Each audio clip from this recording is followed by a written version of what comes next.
What's up, everybody? Thanks for tuning in to Addiction is a Scam. I'm Breaking Chains. You can call me BC, and this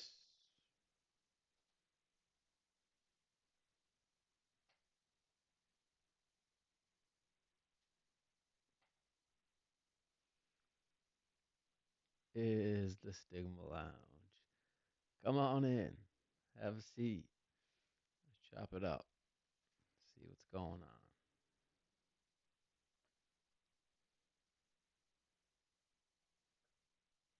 Thank you for stopping by.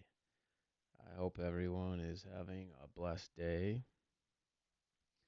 I hope the internet speeds will cooperate and the stars will align so this uploads nice and smoothly and you have time to watch before the Thanksgiving Eve premiere of our first guest based interview. We've been putting a lot of work into the show over the last 8 months, I would say. A lot of wonderful, wonderful people um, taking the time out of their day, night. I have one guest. We literally filmed the first episode, she was in Australia. Everything we did, she was in Australia. I was getting up sometimes 2, 3 in the morning to meet with her. Um, and then there was times where I would have to. I was at like my daughter's softball tournament out of town. I would have to run out to the car, turn my hotspot on, get on the laptop, have our meeting or whatever. There's obviously it's not just hey, what's up? Want to shoot an episode? But so by the time we did all that, and again, everybody's taking a lot of time and putting a lot of energy into this, and it's awesome. It's great because these people don't know me for nothing. I don't have a single I don't have a single guest right now lined up that I personally know. I have locals that have committed, um, but we're not to the point of like filming yet. So everything that's either filmed already or in the works of filming, complete strangers until we started working on this project together. Uh, so blessed with the people that I've met and the selflessness that they show, um, especially with the stance that I bring on this, because we get a lot of all all angles on this topic, um, but we are the Stigma Lounge, and some of you know if you're a local, especially, and then the ones who I've told or interacted with on the different social media platforms, groups, things like that, then you all know. But for you complete strangers, you don't know. I have, I've been through hell and back with this thing they call addiction, and I've rolled all the ideas around in my head, in my head. That's kind of fitting, actually. Um, in my head, and I've got very, very good perspectives on both sides as far as cut and dry. Is it a disease or not? Um, and then I've gotten beautiful hybrids. Don't mind the Band-Aid. I donated blood earlier. I was coming up my spiral staircase in one of the pillars.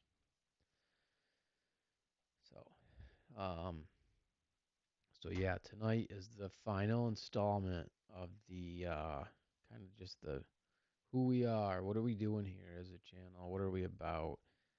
We've kind of addressed all that stuff, and then well, today essentially, but tonight You'll see this tonight, and then you'll see the first guest-based interview right after. Now, the reason we did, I did this that way. My guest for the who agreed to be the first one we aired and everything.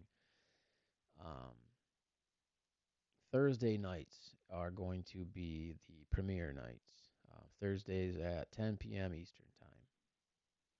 However, with Thanksgiving being obviously on a Thursday, I decided for that, but also nostalgia reasons, I really wanted to do a Thanksgiving Eve premiere for the fact that that was like my favorite night to party. Um, that was the best, you know. Everyone was home and just that was always like the best night of the year. Um, so what we're doing to if you haven't been following and you just kind of stumble across us, awesome. Thank you for stopping by. Happy to have you. Please keep coming back. I promise to keep delivering unique perspectives, great individual people, um, and just hopefully a different angle, a different mindset, a different way of thinking about, understanding, and utilizing the tools that we now have to address this. This episode is solely based on who the hell am I? You know, who am I? Who is BC? And we already talked about the who, the what, the why, the where, the how did you get there? What was the drive? You have to go check those episodes out. Touched on the first one we did, just a little Veterans Day salute because honestly, none of this is possible. Anything, I mean, it's not just solely this. Nothing that we do in our day to day is possible without our veterans. Our active military obviously plays a big part in that too, but our veterans are the ones that got us here. So we led with that, and we've taken steps forward to roll ourselves out and introduce. Haven't started pushing the um, product on anything yet. You know, the people that I'm working with know about it. Like their probably families know about it, and I've told some um, local people about it. But as far as actually like getting it out there, putting it out there, and marketing this channel, we have not even attempted any of that yet because we just want to lay the foundation first and have some nice content that is steadily being uploaded at least weekly, um, if not twice a week. Been rolling another idea around in my head um, for maybe like a Monday morning. Have a cup of coffee type thing, start the week, but we'll see. We'll see. So let's jump right into it.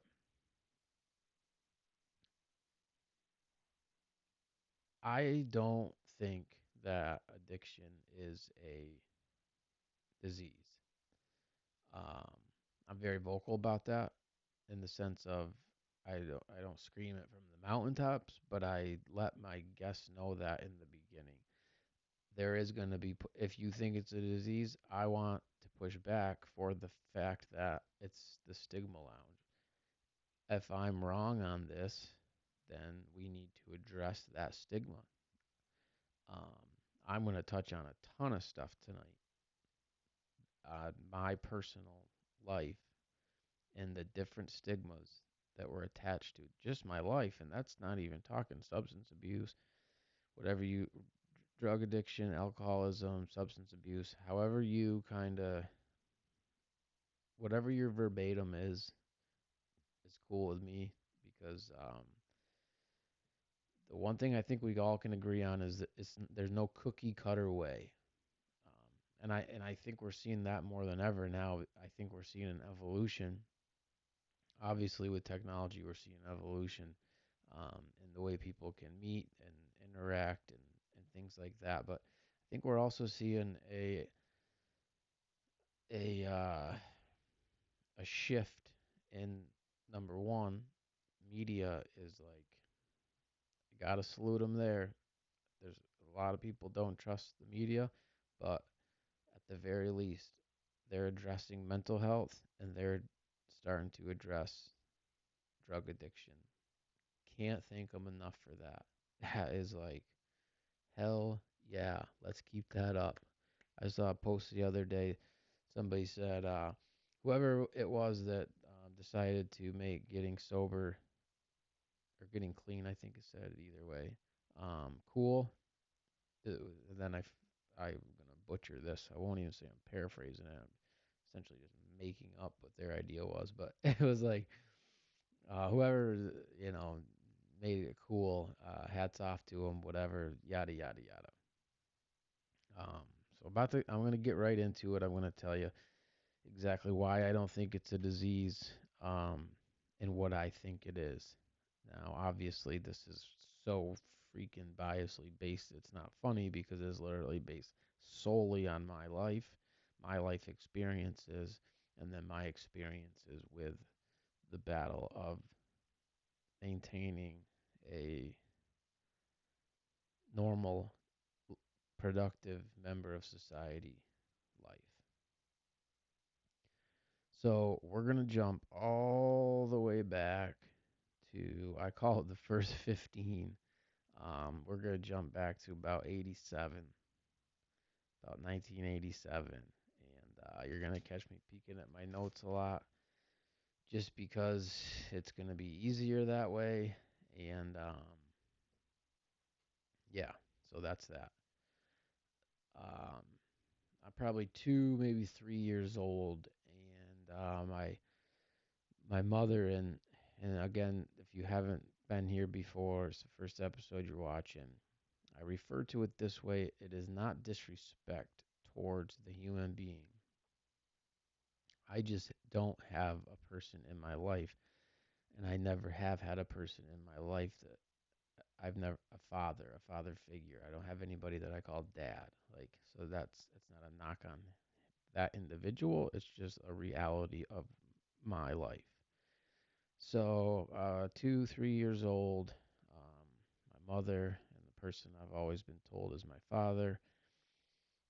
They built a log cabin, sweet log cabin. Like, come down the hallway that I'm about to talk about from the bathroom, where the story starts, and you come out and you can go into like the kitchen area, or you can go into like the living room area, and then from the living room area go up the stairs that lead to a balcony that overlook the living room. Just a nice log cabin.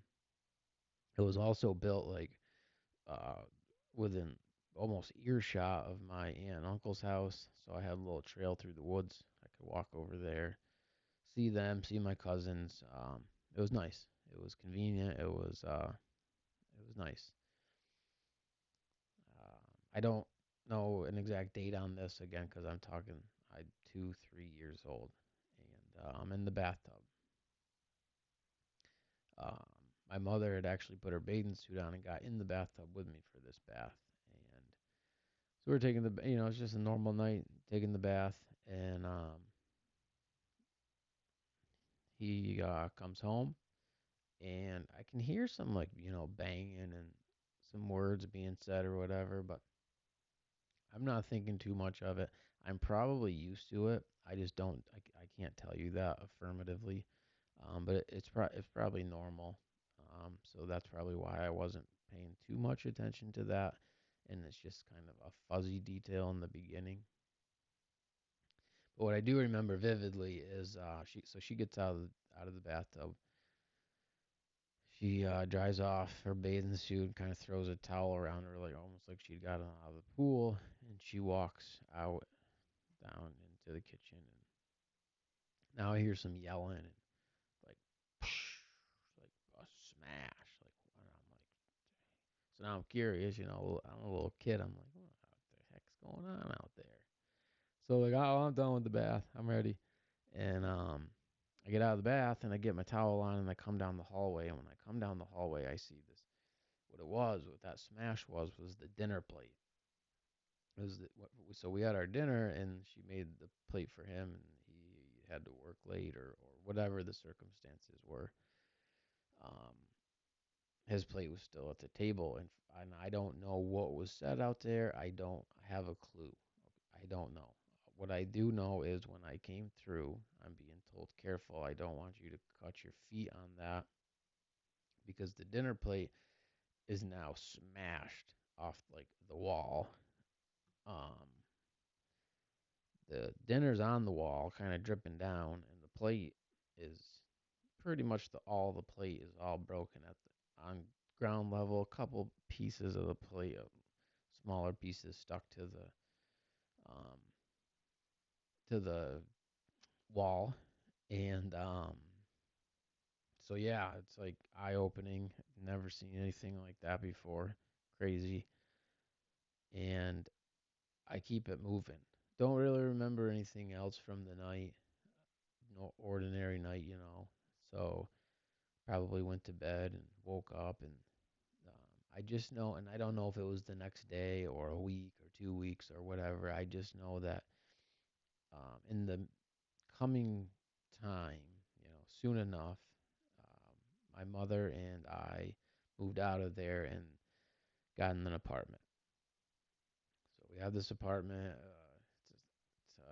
It's Slibro Road is the name of the road it was on. A little 2 bedroom apartment. And again, this is probably four now. Um, Probably four.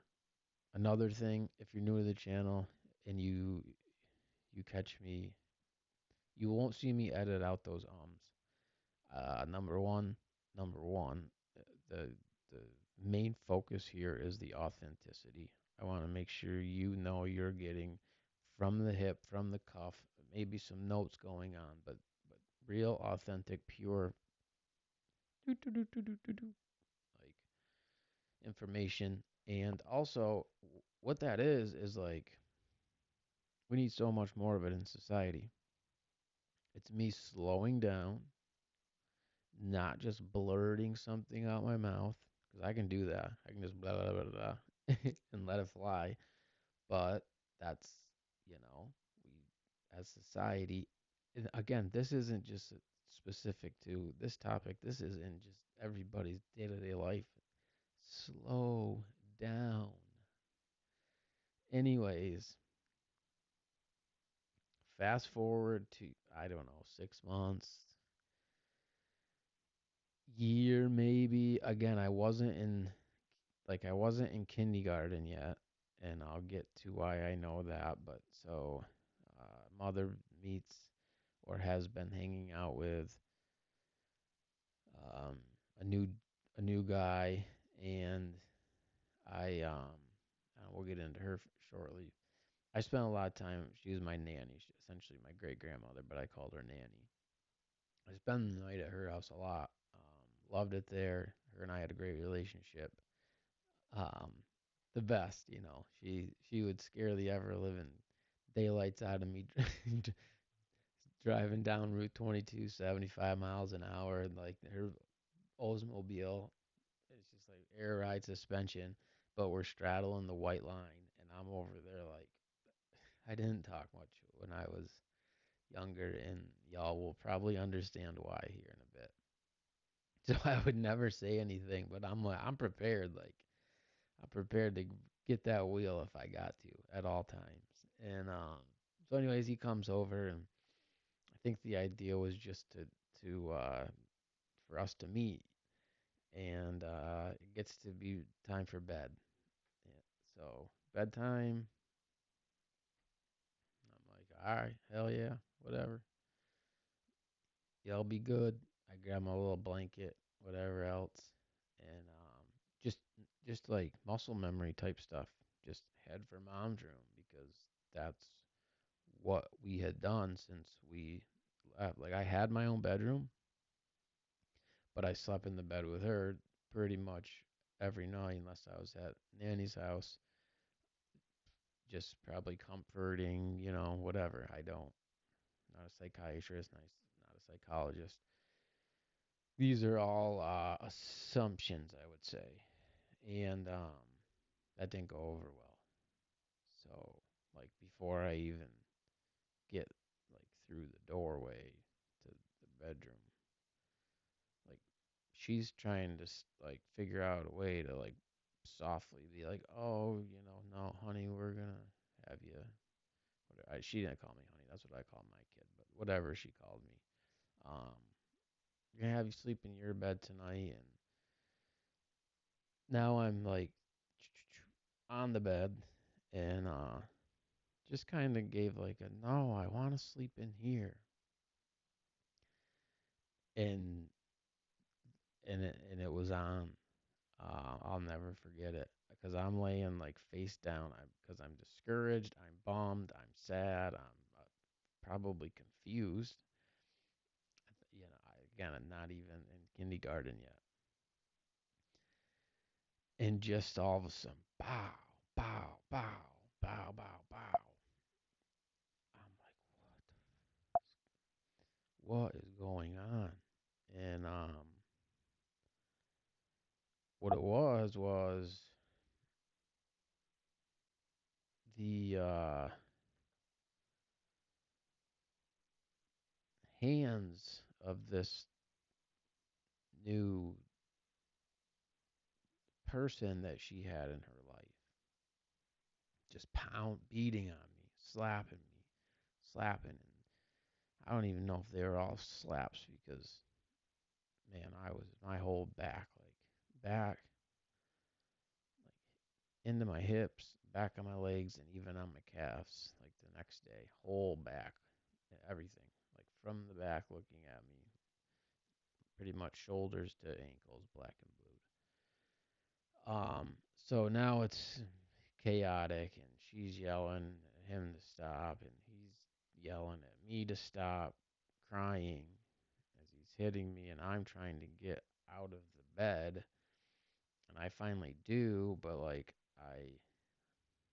I kept this thing till I was like probably, this is crazy to say to the world, but till I was like 12 years old, I kept this little blanket.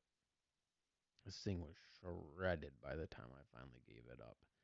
But I'm trying to get my hands on that, to essentially coddle it in and get my butt going to my room, but still being wham, wham, wham, wham the whole way out the door, out the rest of the living room, through the kitchen, and even into my bedroom still. Finally get to my bed and get back to face down. It, it eventually stops.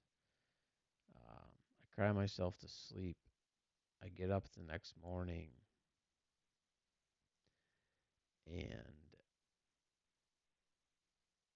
I am not by him. I don't even remember if he was still there. But I am then essentially coached into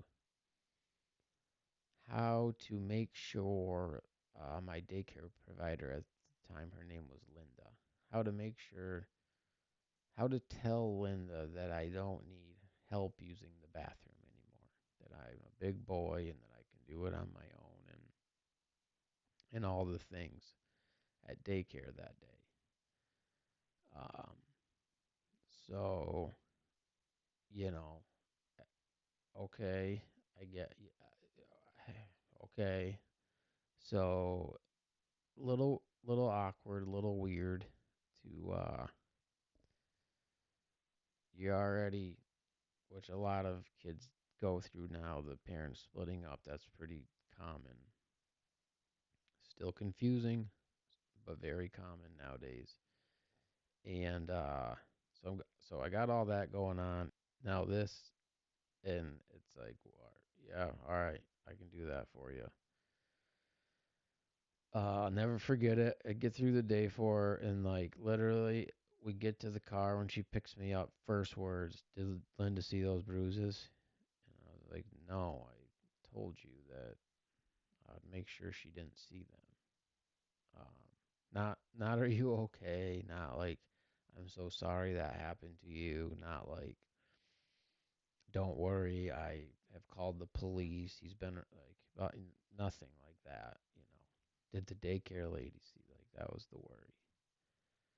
So that was that. And it's like, what the hell? I think that's also why I spent a lot of time with Nanny, because those are the two worlds, you know. And with the, and I can't say that it was all bad with the person I've always been told is my father, because there is, like, after they split up and stuff, he would take me once in a while, and I got, you know, would teach me how to shoot guns. And I remember one time we shot a squirrel. I was like, "Can I shoot that squirrel?" He's like, "Hell yeah, blister that thing." So I was like, "Pow!" The 22, and then then there's the catch. Um, the lesson of, if you kill something, you have to eat it. So, okay, all right. So I learned how to skin these little tree rats out and cook it up, and we eat it. It wasn't horrible. I haven't done it again, but it was a learning experience. He would um again taught me how to, like, start. We started with the 22, how to take it apart, how to clean it, and how to put it back together completely, like bowl everything apart, you know. And I remember one of the things I remember, like I say, it's not all bad, is like he was so proud and impressed with my speed of doing it, like that. He would, like, time it, like, he'd have his buddies come over and show him how fast I could do it.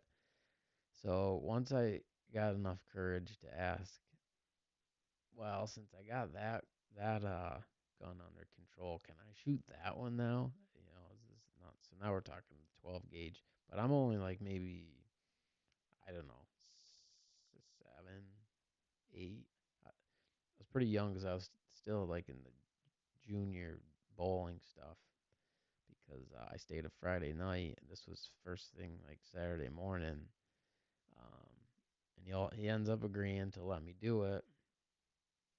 So we're in the, he doesn't want me to go outside though, because he doesn't want the neighbors to see me with the 12 gauge.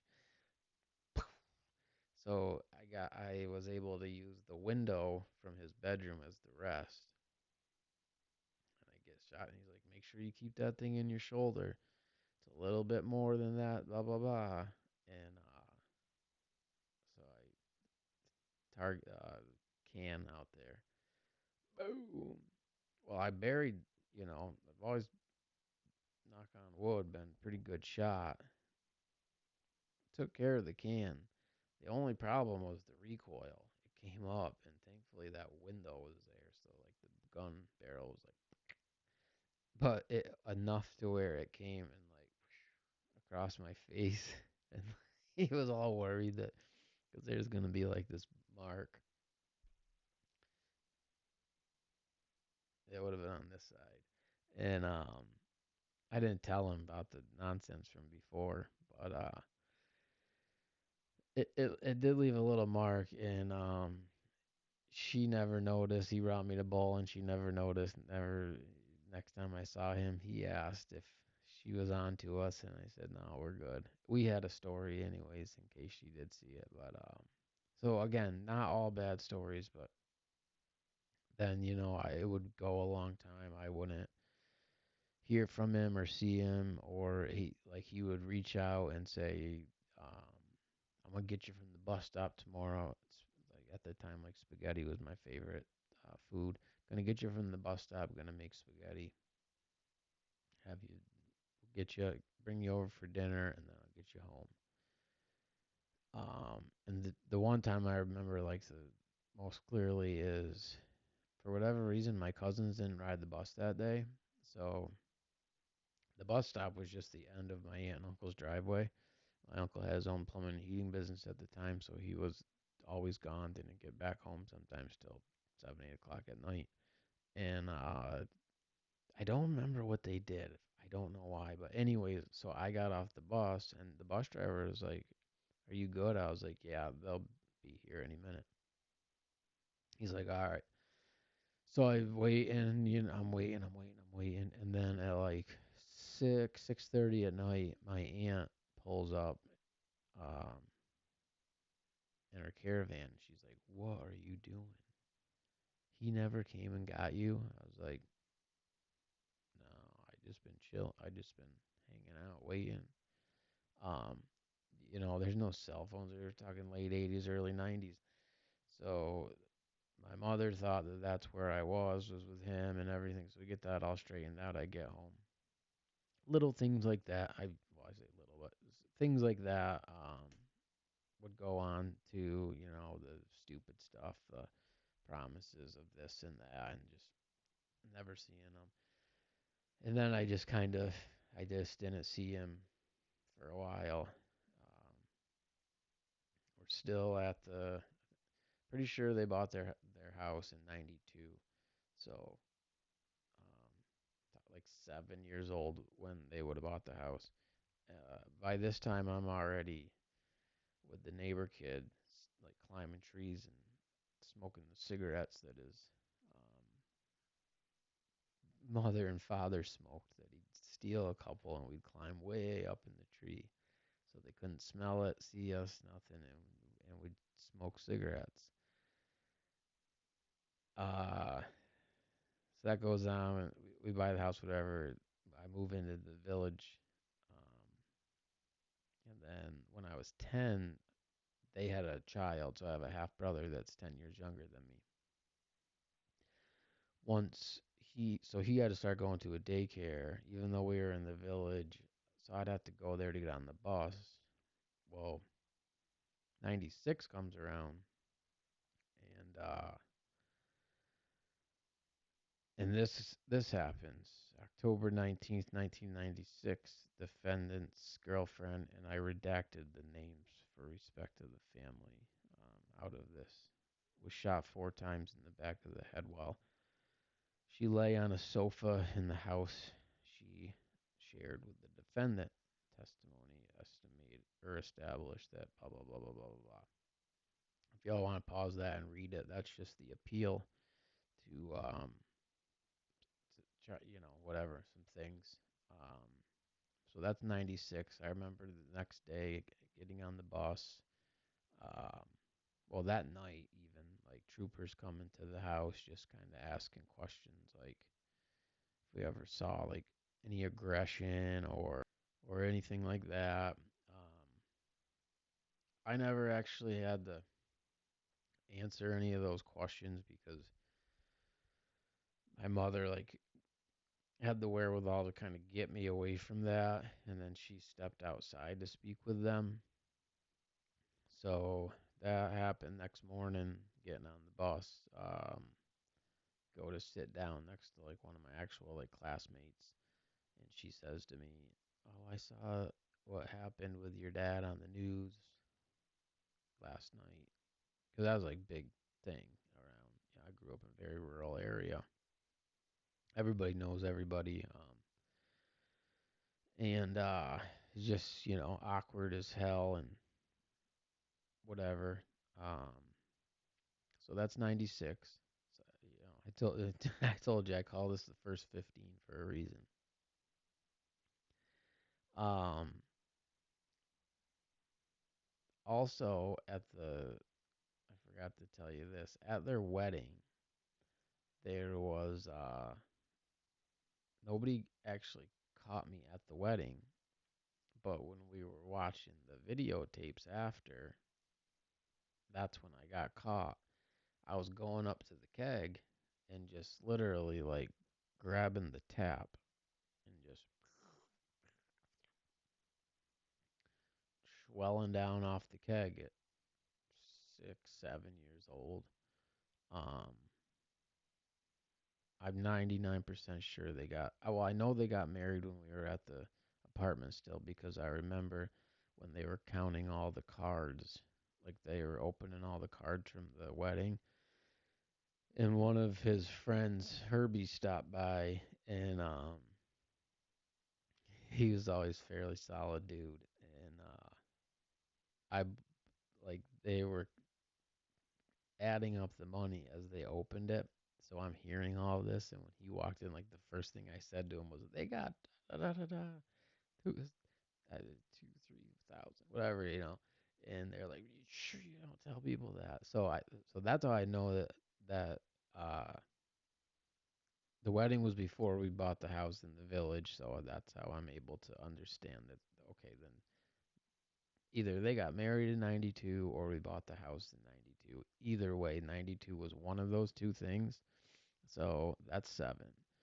Um, and continued even at Nanny's house. Her and my aunt would have their little ciggy butts and not smoke them all and put them out. And I'd grab those out of the ashtray and go out back in the hammock and smoke cigarettes. Nanny she's pretty old to be trying to keep up with a child under 10.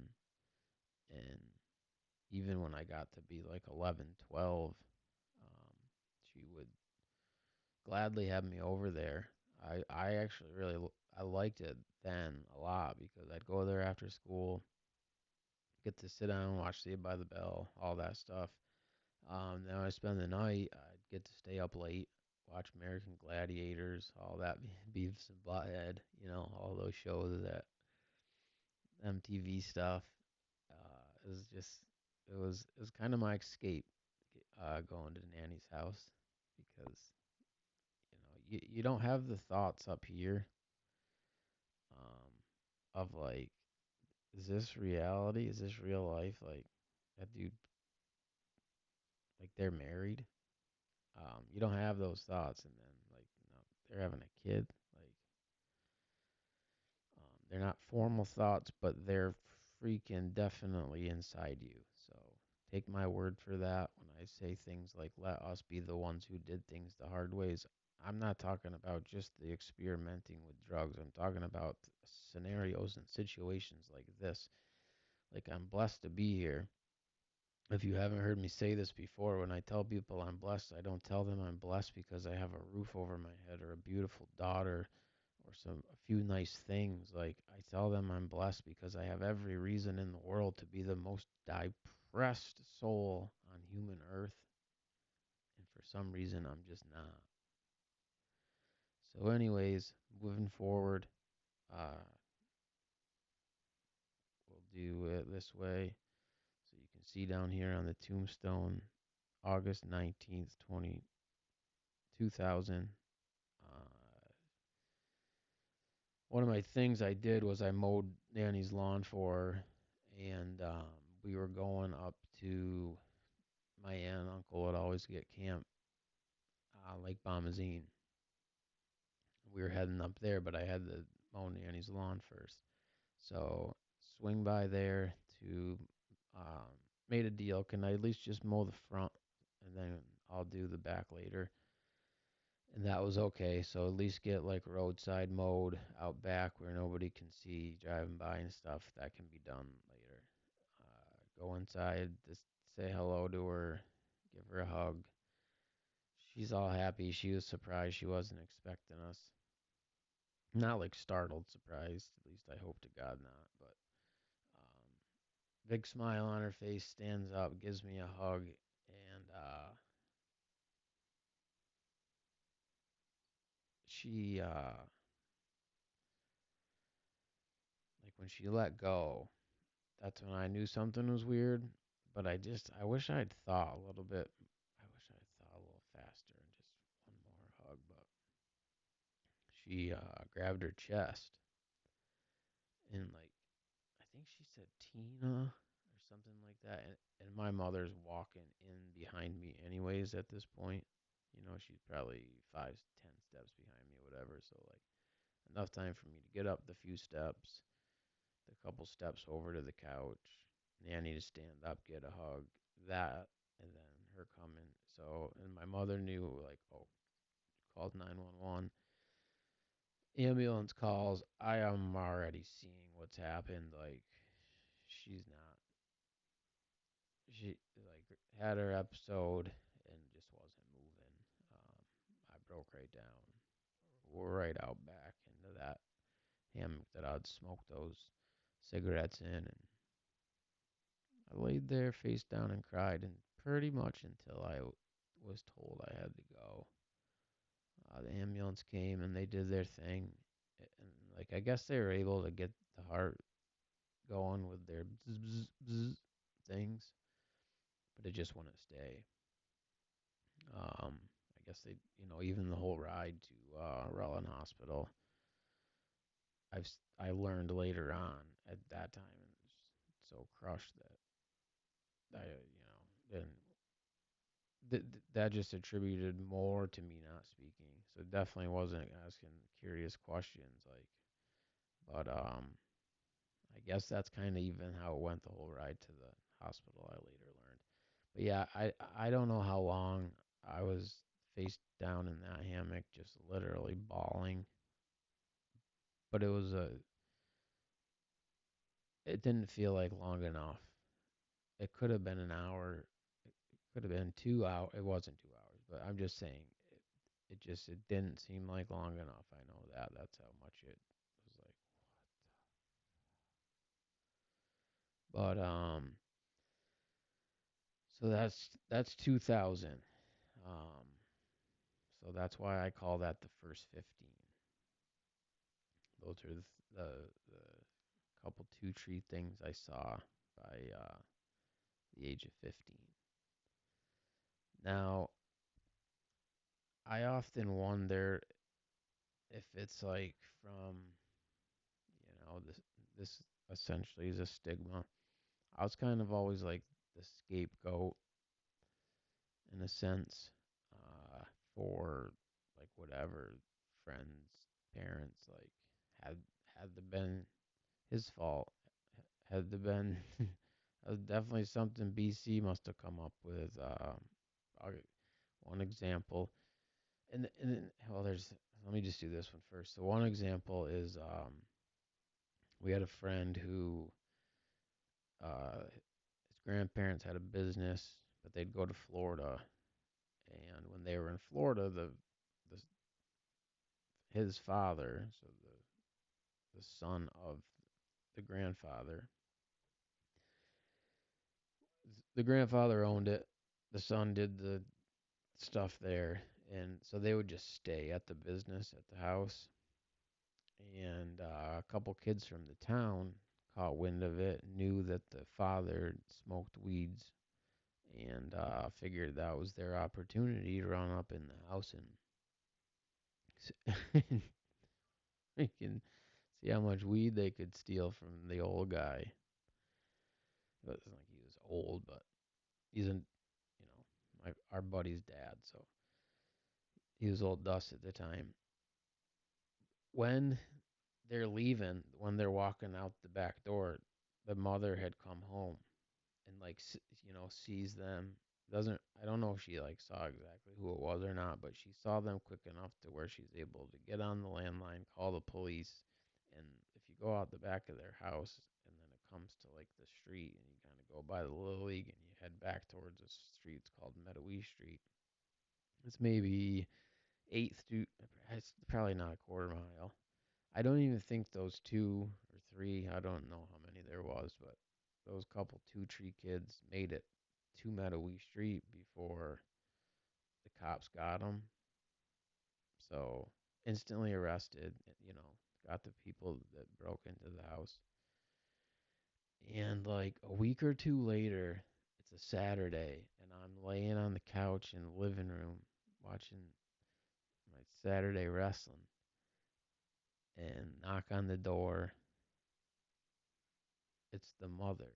And so she comes, I hear her because the living room's close enough to the kitchen, and she asks if I'm there. My mother's like, yeah, he's in on the couch. You can go in there if you want. So she comes in, and like before she even like fully lays eyes on me, she's like, Pop, Pop, Pop, why would you ever? I can't believe you did this. Da, da, da. And I'm like, what? What are you talking about? Did what? You know what I'm talking about. Our house got broken into, blah, blah, blah. And I'm like, didn't Da da da da da da da da. Get in trouble for that. Yeah, but we know that you're the one that had to been the one that told him that the stuff was there. But and I'm like, and now by this point, my mother's hearing it, and she comes in, and she's like, "All right, enough is enough. You can leave now."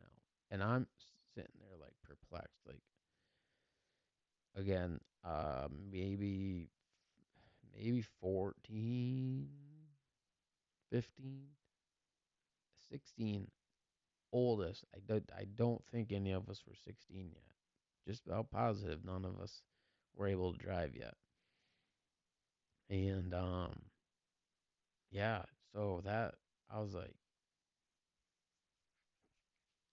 they catch the people coming out of the house that robbed them. They've been arrested. Like they got all this stuff they have to do because of it, and she's here blaming me for it. Anyways, if you ever see this episode, the whole damn school knew that your husband smoked weed, lady. Like, my God, we graduated like 90 kids. It's a very small town. Um, and that wasn't the first, that wasn't the only time that she, whatever. But another instance, this one wasn't so much a scapegoat, but um, my English teacher, I was a little older. This one, I was a junior, I think. But anyway, she calls my mother and she's like, I was driving home from school today and I got passed by a car and the whole thing was filled with smoke. So I don't know if it was cigarette smoke or marijuana smoke, but your son was in that car. So my mother's like, she's getting frustrated with me as this is going on the phone. And thankfully, she's like, what time was this? And the lady tells her, and she's like, well, he was at basketball practice from 3 to 5, so he couldn't have been in that car if it was like 4:30, something like that. No, I'm telling you, it was him. But I don't know if the teacher ever came off her stance on that or not. I at least know that my home life knew that I was at basketball practice and not in that car that supposedly passed this teacher that whatever somehow looked inside a smoke. She must have like a supersonic laser pointer and beam that smoke out of the way. But another one that sticks out, just thinking of that lady, not the teacher, but the first one. She was like real in with the church, and we have youth group there, and it was pretty fun actually. Like there's ping pong or not ping pong. There was ping pong, but I can't think of the name of it right now. Where you spin the kick the ball. That was all set up there. Always decent amount of food, nice little spread of food. Basketball court, not like full blown lined basketball court, but pavement and hoop and everything. Yard to run around in, and it bordered my aunt Joanne's house. So like my cousins, all like there was only a fence and there was a gate that opened, so it was like perfect to go right there too. And then also on it was like Tuesday or Wednesday nights we'd go to the local mountain. It was $5 to ski, snowboard, or tube with the youth group. So it was like decent amount of perks with it. It's through the church, and we'd have fun there. And most of the kids, even the ones of us that would sometimes make questionable decisions, we all enjoyed going there. Go there one day, and the preacher man, Father Tom, comes up and tells me that I'm no longer welcome at youth group because of the fact that I was seen smoking cigarettes the day before, um, wherever. Now, thankfully, see again because I was very, very quiet and reserved, unless like I was alone. Well, like this particular individual, my best friend through school, Billy. Then I was probably annoying to him because I didn't really shut up. Like if there was no one else around trying to like watch movies, I'd be asking, whatever. But he had more, so he's the one pushing back for me. And like, what are you talking about? Again, we were at practice, and thankfully that was easily corroborated. But so they apologized because that lady was the one who saw me supposedly. And so I went down there. They were the type of family thought their kid was the best at every sport that he played in. He wasn't bad, but he definitely wasn't the godsend that they thought he was. And I'll never forget it because I went down there and I freaking made it a point to tear the courts up.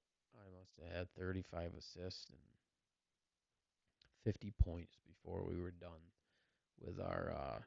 We'd play 2-on-2 or 3-on-3 games, and I did that because what they brought me up to varsity basketball in ninth grade before the AD shut that down for whatever reasons I heard about later, but it's hearsay, so I won't put that out there. But again, I think it's apple from the tree stuff. So I showed her what because they always complaining that he wasn't playing enough in basketball. So I showed her what a real basketball player looked like, and I never went back to youth group again. Um, and then, unfortunately, by my senior year, I learned very quick, very fast that you couldn't even trust the police. Um, to jump ahead, way ahead to 2 years ago, my paternal grandfather had passed away, so we buried him and went back to his house and had a gathering and I had cousins in the town over on that side. Shane, Billy, and Chad. And Chad, Shane, Chad youngest, Shane middle, Billy, um, Billy half brother, but was adopted by Uncle Jack, so same last name as all of us. And Shane actually said at, at Grandpa's house that day, I forget what got said, but he comes out with, "Listen, it was not easy growing up. It, it was not easy growing up around here with that last name. Trust me, I've done it." And like, there's so much truth to that statement. So much truth to that statement. But anyways, I pulled uh, just a couple for you to see here. Um, so this first, the top left there, just graduated high school and drew the short straw. Had to be DD that night. We get pulled over just before midnight, and excuse me, all my friends are buzzed right up. All my friends are buzzed right up, and these called him Super Dave and Tim, the police officers. They were not impressed that old BC was sober. Well, for one, I wasn't supposed to graduate high school, so they're already annoyed that they were wrong with that one. Number two, I definitely wasn't supposed to be going to college, and that's where I was heading in a matter of weeks at that point. And number three, I was supposed to be in jail long ago. Um, we'll talk about that in a second because they did put me in jail my senior year. But If you read it, so they're kicking rocks and they're like, this is stupid. I'm not quoting them. I'm just speculating what's going on in their mind. And then you see the little freaking nefarious devil nightlight come on. It's Super Dave's head. And he looks at me and he says, what about marijuana? Can you pass that urine test? And I'm annoyed at this point. I just want to go. Like, first of all, we didn't cross the center line. That's a complete lie. And first they tried saying that we didn't stop at the stop sign.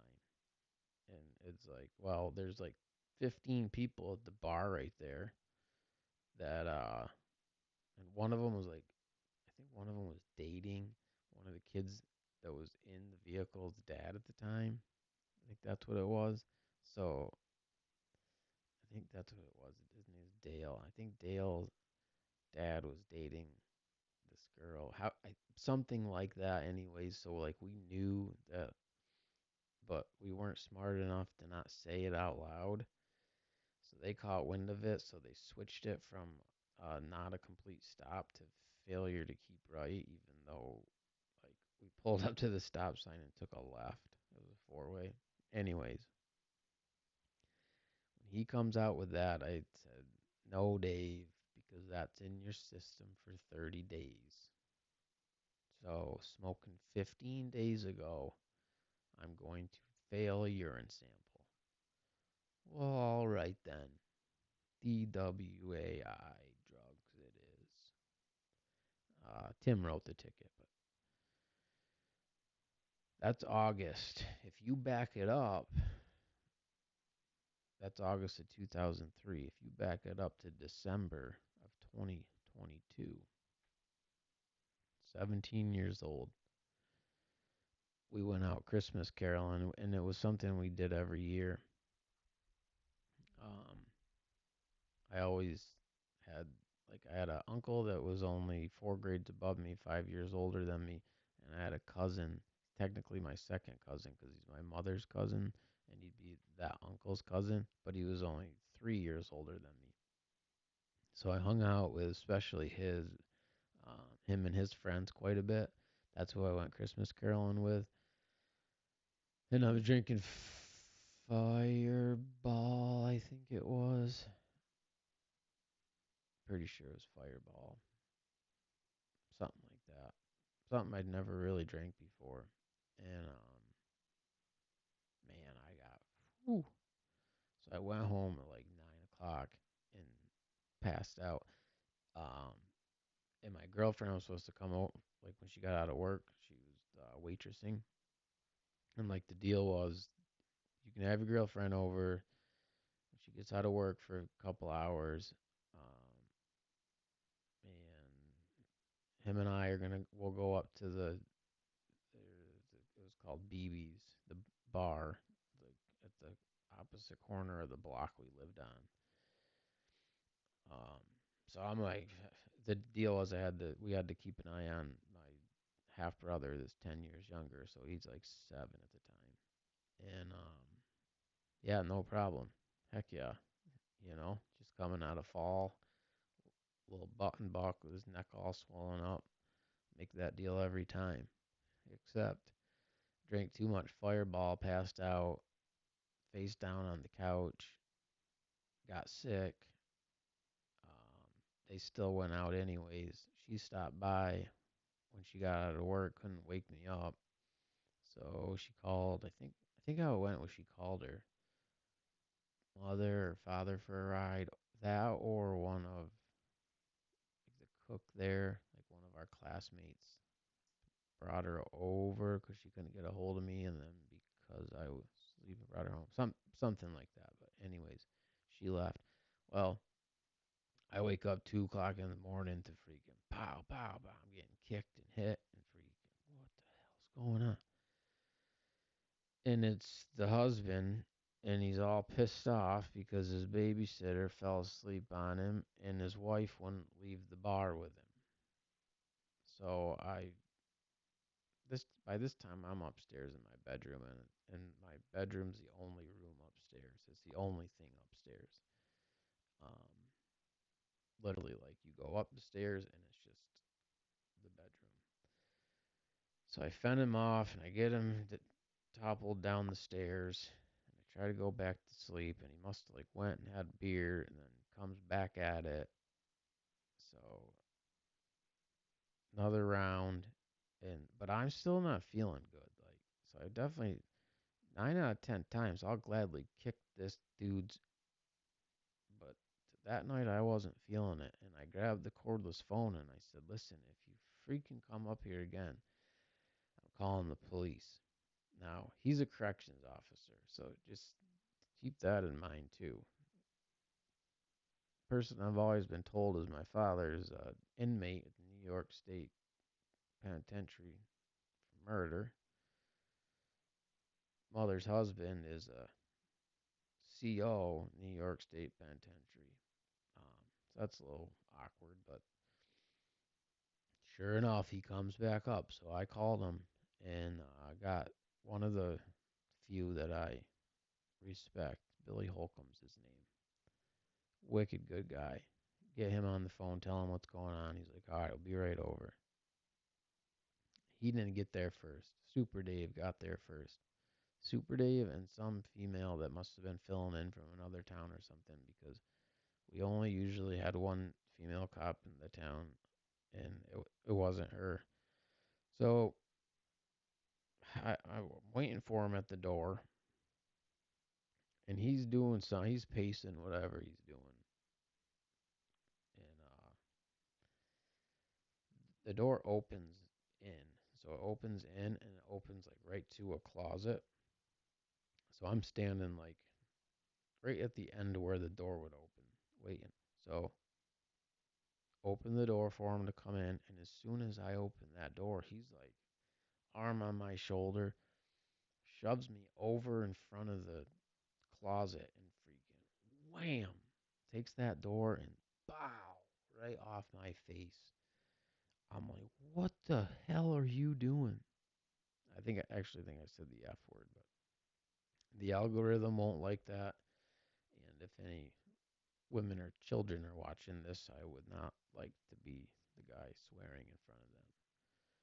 So he's now grabbing me and like pushing me, throwing me, however you want to word it, out onto the porch. And I'm like, what's going on, dude? Like, and he says, now I'm being shoved over the hood of my mother's car. If you swear one more time, you're going to jail tonight. And I said, like, I just want to know what the is going on.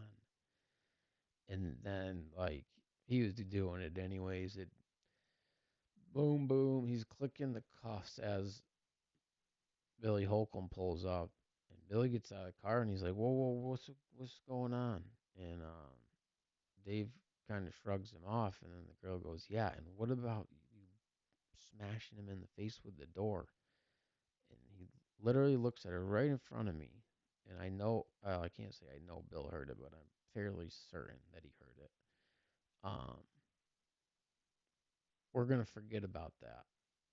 So back of the cop car I go, to the police station I go, in front of the same judge in that top left I go, and down to the county jail I go. And I had to stay there that night until I could get bailed out the next morning. Um, Insanity, if you ask me. So that's why I say I learned at a young age. Couldn't trust the police.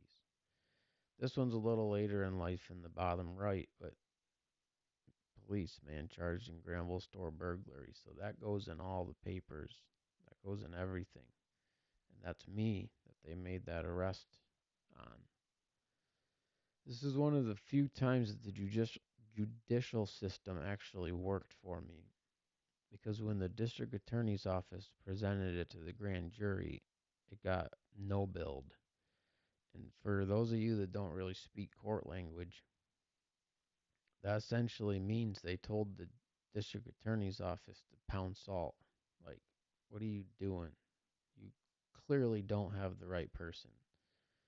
Um, I won't get into the details of that, but it was as simple as this. They had a witness or whatever, I guess, saw a vehicle at the scene. So they tracked that person down. And then that person told them where they went from there. And that, so they went to that residence and they found the stolen items. So they got the car at the scene and they got the stolen items. And they put those two people, gave those two people immunity, is what how it was worded. State's witness, you just say this kid did it. And like it was something crazy, like multiple 30 packs of beer, tons of cigarette cartons and cartons of cigarettes. I forget what else. I feel like there was even more though, because me and my lawyer joked about it. Like, yeah, imagine that. You'd look like the Grinch stealing Christmas, walking down the road with all that stuff by yourself, like 2 miles. But it's not funny because again, so this is how that goes in a small town. You get half the community that thinks you're this burglar, and the other half of the company or community sees that you get these charges and then nothing happens. So they're like, "Wow, well, he must be working for the police." And so it's like it's a lose lose either way. Um, and for those of you who like maybe just got to like be privy to how that stuff goes for the first time, maybe it was your favorite golfer not too long ago, or some of you, I stay away from the politics, but I know that there's one portion of the politics that are just beyond themselves at the weaponization of the judicial system against, well, he's now been elected a president again. Um, but I've not been a saint. I have not been a saint. Like I said, I was smoking cigarettes and weeds and, all these things before I was 10 years old. Well, not the weeds, but I mean, I would show up. I remember one time, our senior year, we partied so damn hard on a Friday night. I think we had a game, like a Saturday afternoon game. So we had like a Saturday morning practice or something. Well, me and that best friend Billy I talk about, and we took out one of our pitchers. He was our age, but he was a grade younger than us. And we didn't go to bed that night. But poor Matt didn't make it. So we went to the local diner for breakfast, and his dad was in there. It's like 4:30 in the morning. And here come me and Billy. And he's like, "Where's Matt?" We're like, "Oh, he's getting some rest in the car." So, okay. Well, he showed up at practice a couple hours later, and Matt's still in the back of the car. Yeah, he's not impressed. One of the very few times that um, Billy and he had some siblings. They unfortunately,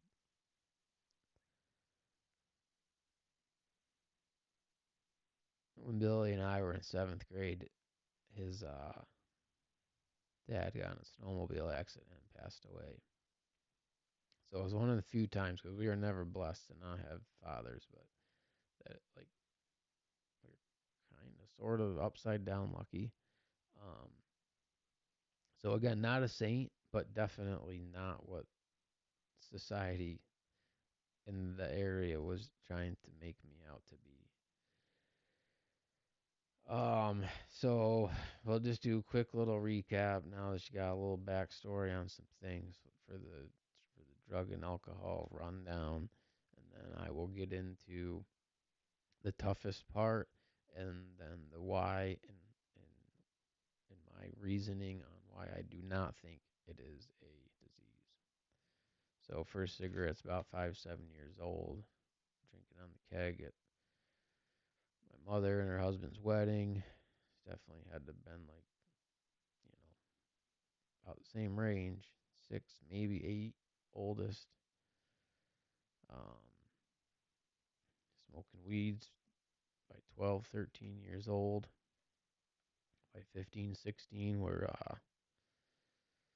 riding our four wheelers and setting up campsites and on like land that my best friend's family had because they did maple syrup. Um, having beers and just kind of partying. We were always safe and everything, but we were doing that young of an age. Um, by 17, 18 though, with some sports injuries and some boxer fractures and stuff like that, started getting prescribed pain pills. Excuse me, I'm sorry. Started getting prescribed pain pills and pretty much knew then how much I liked them. 2006, I had my jaw broke, so I was given liquid codeine because it was wired shut. So I drinking that stuff, and that will definitely put your eggplant in the dirt if you know what I'm talking about. 2007, I broke my ankle, and also at that time had my first met my first person who had access to like legit oxycontins. His aunt was prescribed them, and she didn't like them. And man, he must have had 20, 30 bottles, full, full like unopened, unsealed bottles, not like 90 in a bottle. So he'd just give. I mean, they weren't free, but he'd just front like 40, 50 of them at a time, and for like fairly cheap. I think I told him at first I could only get like $25 a piece for him or something, or maybe I told him I could get 35 a piece for him, so I'd give him 25, something like that. So, he's giving me 30, 40 um, tablets at a time, and I went down to, I touched on this actually in episode that I've already filmed with Mr. William Petrosky. He's a Yinzer, and you can get full detail on it when we air that episode. So tune in for that. But went down to the Sweet 16 NCAA tournament in Jersey, and that's when I first felt the symptoms of dope sickness, essentially. Um, Again, that full story is in his episode, so you catch it there. End of '08, early '09, I asked a buddy of mine to, well, let me do it this way. Whenever I would go to the doctors, they'd ask if I had any known allergies. And I'd always say to them, the only ones I know about, doc, is needles. Just, humor, because I did not like needles. Um, and I don't even remember why. I'm pretty sure what it was, or at least what the justification was I was like, oh, I only have few of these things to get till Friday, payday. I want to try what you do. Don't really know how to do it. Think you can do it for me, blah, blah, blah. Literally had to do that. Literally had to do this. Well, he did it for me. So we did that a few times, like after work. Um, and then I figured it out. Like, you know, unfortunately, that's how it goes. 2011, um, so I always worked. In fact, a lot of times I had two jobs. I'd work like even even when I was in college, I'd work two jobs. I'd do Tuesday, Thursday, full days for college to be at 12 credits to be considered full time, and then I'd work Monday, Wednesday, Friday, Saturday for my grandfather's insulation business, and then I'd also work any nights, which ended up being most of them, but at least every Thursday, Friday, Saturday night, because that was the bigger money, busier nights, at a local pizza place. This time, these years, I'm doing construction, slate roofs mainly, some framing with. If you're gonna have, yeah, if you're in the northeast part of New York and are gonna build a house from foundation up, you absolutely want Whitbeck construction to build your house. They're they're that good. But so doing high end construction with them, or slate roofs, or if there was like nothing, then doing some insulation stuff like that. But 2011, I end up down in Connecticut, after one of the hurricanes, and meet a kid from Chicago at the hotel who they had hired some local people to help them. They're doing tree removal. And this kid had knew he was local, so he knew everybody in the city of Hartford, Connecticut.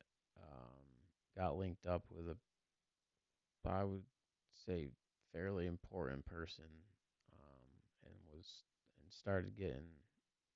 I don't really know how the algorithm's gonna work with this, but we'll do it like this.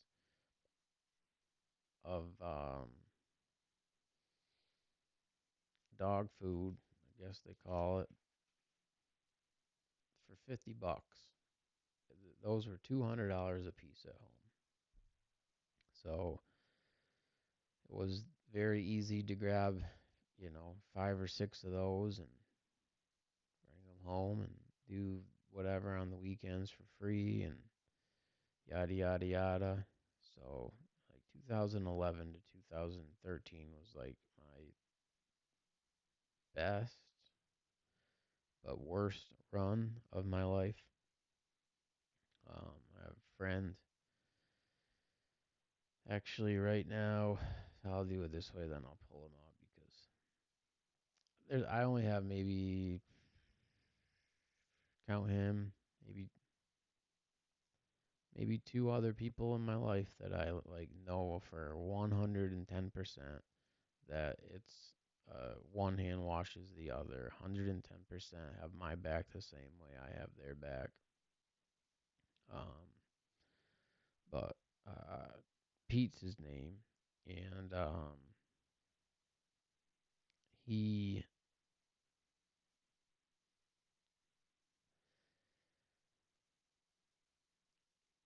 I think it was like 2013, end of 12, early 13. Was like down and out. Took a trip down, see if he could find somebody that he had always known. Found him, and it was like the best stuff that any of us had ever seen in our lives. Um, but he didn't tell me at that point because he knew that I was kind of trying to help maintain my own sickness, and so anyways, the I wasn't able to sustain that anymore because of that.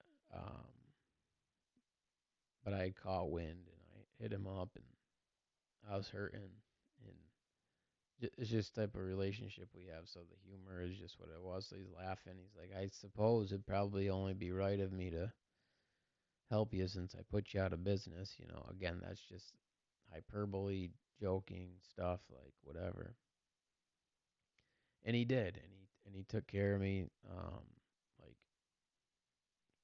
for to the tune of like 12, 13 grand he'd let me get in the hole for. And even though I would be like sometimes trying kind of ducking him, on that aspect. If he hit me up for anything, like we'll say, just for entertainment purposes, like maybe a debt collection, I was right there in a second.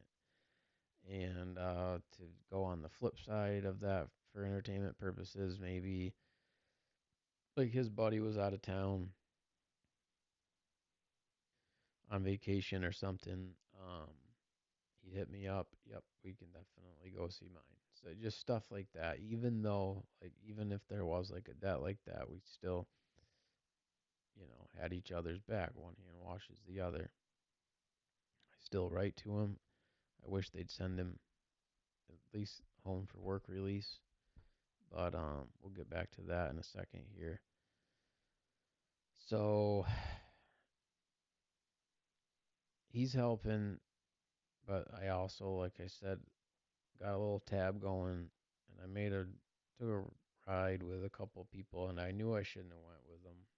They're just they just do stuff differently than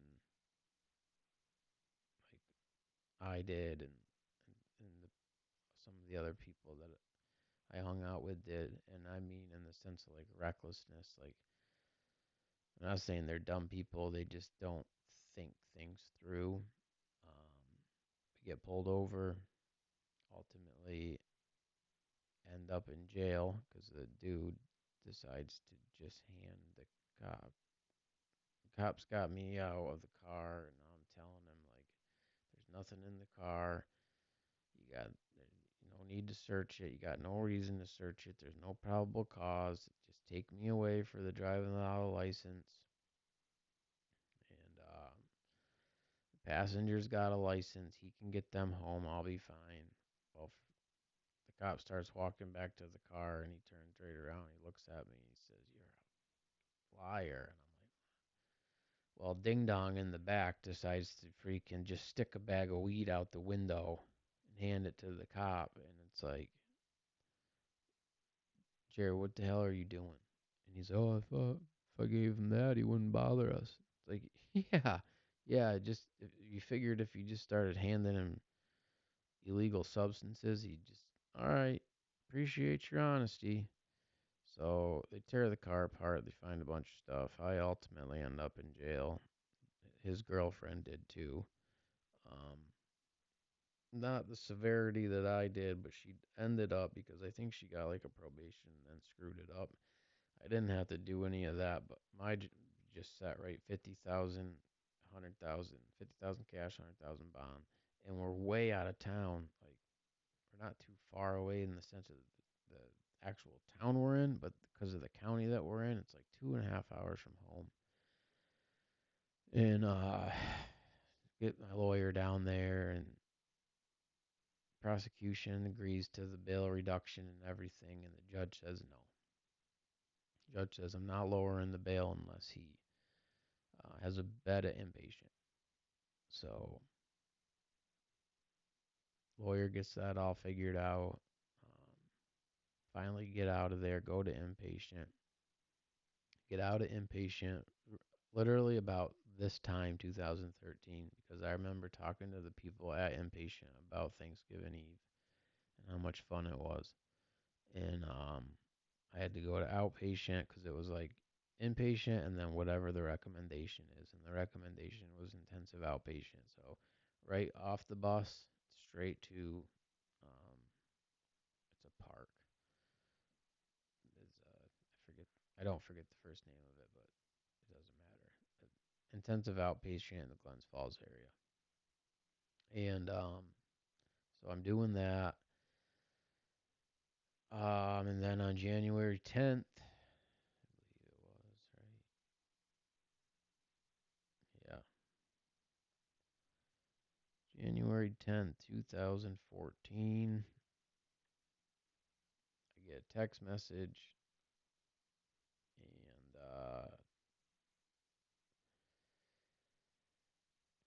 his girlfriend had a warrant for when he was in Ohio hunting. She used a fake $100 bill. He gave her the money to go pay the ticket, and she never did. So they came to the house to get her, His brother was like, "Oh yeah, they're downstairs. Head on down." Well, that was the end of that because they didn't even have a clue he existed. Like, literally had more stuff in cash in his safe than like the whole property and house was worth. Um, so he got 17 years for his for a possession. Not a no sales. He wasn't under any investigation. Like, he wasn't even known to the local law enforcement as well. He was known as a person, but he wasn't known as being, you know, selling drugs. So I get done with my intensive outpatient uh, February, March of 14 and instantly relapse. Um, had a little bit of cash, obviously, to get to the point of relapse, but then, like, there's nothing. And, like, the one person that could help hold me down or would help hold me down is now uh, in the paper as the largest Boston County history, and he's sitting in jail on crazy bail, and it just was the lowest that I've ever been in my life, and um, I went into my grandparents' house, and I stole some gold, and I stole a rifle. Um, and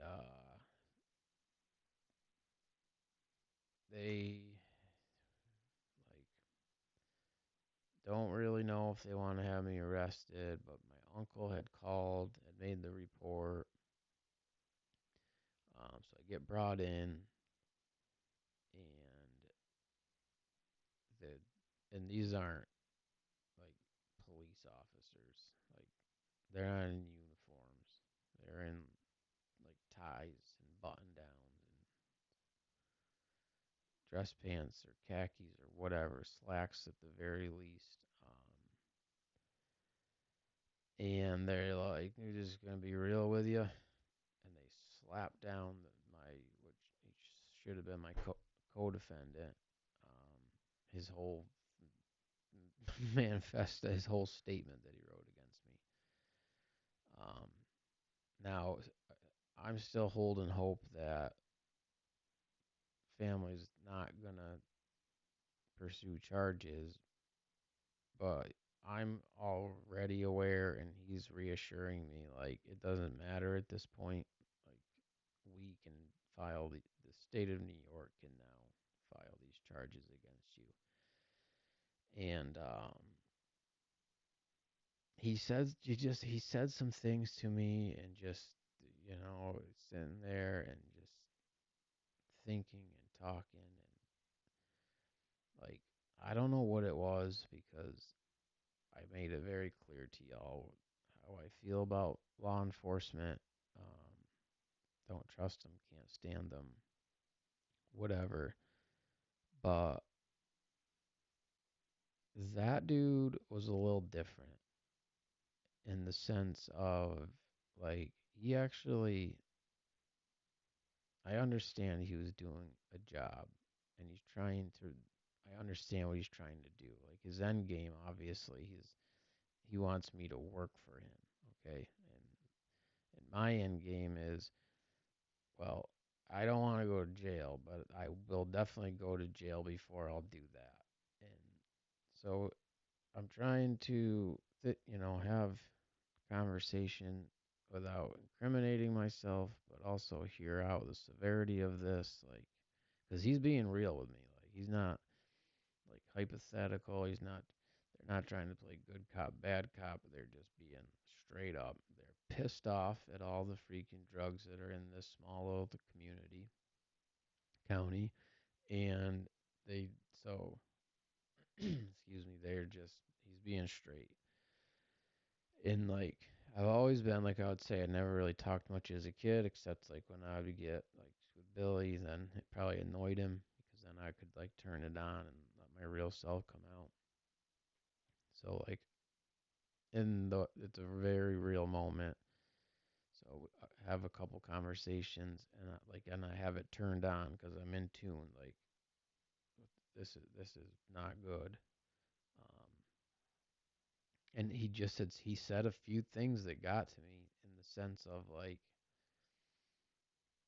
there was no doubt about it, and it was the first time I'd ever seen it in my life that like he, I guess the best way to describe it would be like he believed in me as a person.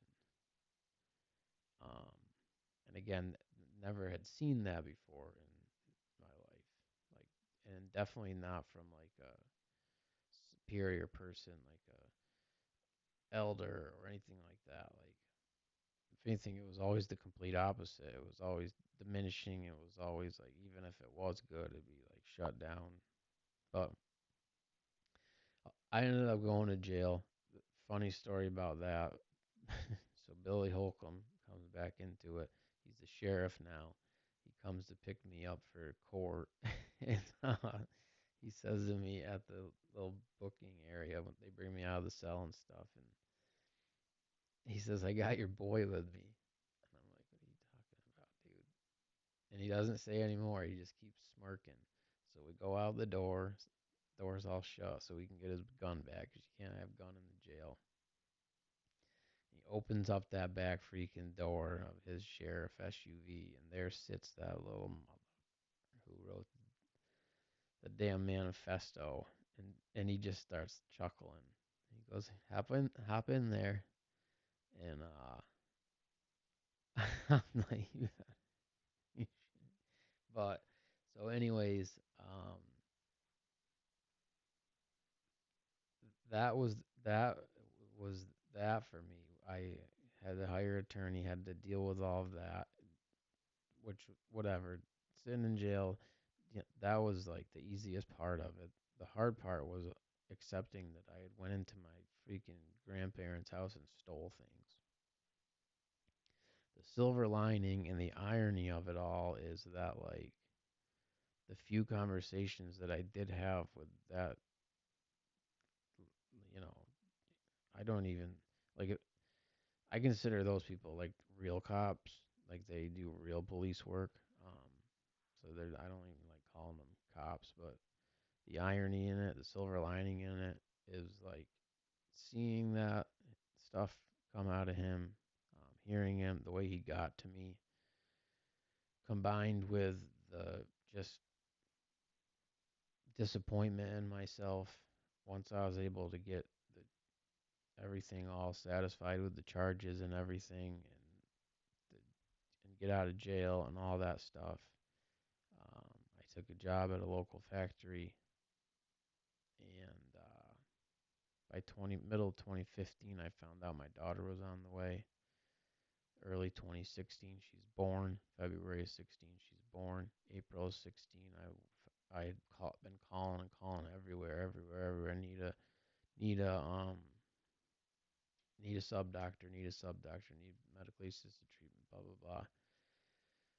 Finally found one down at Pinnacle Behavioral Health. I don't mind giving them a shout out because they did wonders for my life also, and just never looked back. Like, now, if it wasn't for the medically assisted treatment, if it wasn't for that, like, I even put this little thing on here because it's like it was almost like one of those little like just kind of like gift from gods, like getting a chance to have conversation with this person and getting to see that, getting to see someone who could, I like I always knew that I had it, that never was a question, but I'd never seen somebody else recognize like, dude, you are so much better than what you're doing. Like the amount of talent, so to speak, inside you. So seeing that was like a huge, huge for me. So what I say is that like I had a lot of motivational factors. I had the fact that I was so upset with myself what I did to my grandparents. Now I have a kid that did not ask to come into this world. And then also in the it's so weird even to this day to say it, like there's the piece that like I like gave that dude my word that I didn't like literally give him my word, but like I'm not looking back. And there's a I would be part of me would be bummed out if I ever freaking went relapsed and went back to doing opiates because I feel like all that time that he could have been like either grilling me or whatever, and he was taking like time to actually have like man to man conversation would be wasted at that point. So very awkward and odd for me to have respect like that for a law enforcement individual with the way I've been treated by the judicial system. Weird. Um, but that's just some say the Lord works in mysterious ways. I don't know. What I do know is now y'all know who BC is. And I hope y'all can continue to come around, check out the episodes. These guests, I'm not just saying this because what I'm trying to do here. I got a nice little lineup, and I believe that it will only get better because of the baseline that we set. It's been fun on top of all that. And I believe that if you're having fun and you're doing something that you really are passionate about, you can become successful. I've worded it in certain episodes like this. It'd be like a CEO of a software company, Fortune 500 software company, giving me a management role. Wouldn't make no damn sense. I wouldn't know what the engineers were talking about or doing. I wouldn't have a damn clue what the coders were even saying. you know, so it makes zero sense to have me in a management role in that scenario. Just like it doesn't make a lot of sense to have anyone other than us who have lived that hell attack this problem, no matter what our viewpoint on it is, whether we believe it's a disease or not a disease, whether we believe it's a moral failure or not a moral failure. I personally believe I really wish I didn't run out of water so I could pause this one more time. So I'm going to do this quick because my mouth's getting dry. I believe that it excuse me that it stems from those first 15. I think those first 15 years of my life are the reason that that the next 15 years of my life were essentially used as a coping mechanism, as a way to kind of block out the insanity that was the first 15 years of my life. Um, I know people have had it way worse than I have. I know that for a fact. And I know that my life can always get way worse. Every day I know it could get worse. And that's why I stay so blessed and am so thankful for what I do have because it could be gone just like that. I don't raise my kid in the town I grew up in for reasons that we talked about tonight because half the people there would look around at what I have going on and say, "Yep, you went out and sold a bunch of drugs to fund all that." And the other half of them would say that it was some sort of privilege, whatever, blah blah blah. And the fact is, it just comes down to hard work, being a good person, and getting real with yourself. If you can get real with yourself, I promise you, can get real with your recovery. I guarantee you that. I hope that this podcast goes on to do wonderful things and fund those rehabilitation centers and those sober living houses. And I hope that we can one day all sit down and look back and we did that. We changed that. We were living like this and now we don't live like that no more. And X% of the youth is X% less likely to even try illegal substances. It's so scary. I'm not going to go over all that again because it's touched on enough, but I will say this. If you are going to if you are still using especially street drugs or this new thing that I've been like doing a little journalistic standard on the freaking